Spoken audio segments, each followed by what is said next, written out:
ශරීරයේ පවතින යම්කිසි ඉන්ද්‍රියක් අකර්මණ්‍ය වෙනවා නම් නැවත සැකසීම කියලා කියන්නේ වේදනාව දුරු වීමක් තමයි.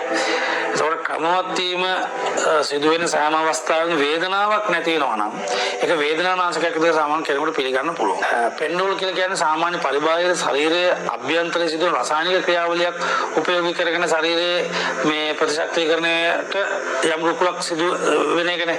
මේක සිදු වෙන්නේ ඒ කියන්නේ අභ්‍යන්තර සිට පරිබාහිර දක්වා සිදුවන කාරණාව මේකෙදි අතර බාහිර සිට අභ්‍යන්තර දක්වා ගමන් කිරීමක් තමයි සිදු වෙන්නේ. ඒ තමයි ඇත්ත එකක් පැත්තකට මේක ශරීරයේ සියලුම ඉන්ද්‍රියන් ස්පර්ශ කරන තෙල් එකක් වෙනවා වගේම වේදනානාශකයක් විතර පැහැදිලිවම පාවිච්චි කරන්න පුළුවන්. අම්මගේ නම මොකද්ද? එන්කේ කුසුමාවති. මේ හරියට මොකද්ද කියන්නේ? මහවුයන්ගල්. මහවුයන්ගල්. අම්මට මොනවද තිබ්බ අසනීප තත්ත්වය? අර කකුල් කැක්කුම කොණ්ඩ කැක්කුම.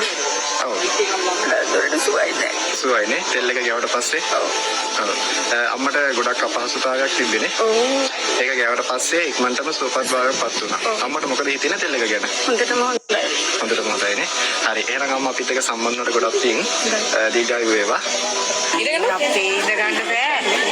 ඉතිමසානීපයක් තියෙන්නේ. බලන්නකෝ අනේ දෙයන්නේ කීටයි ඔක්කී. අඩුණානේ? අඩුණා කියන්නේ. ඒ කියන්නේ ඇවිදින්න බැරුවද හිටියේ? ඔව් ධනි සමාරු අවුරුදු 8යි දැන්.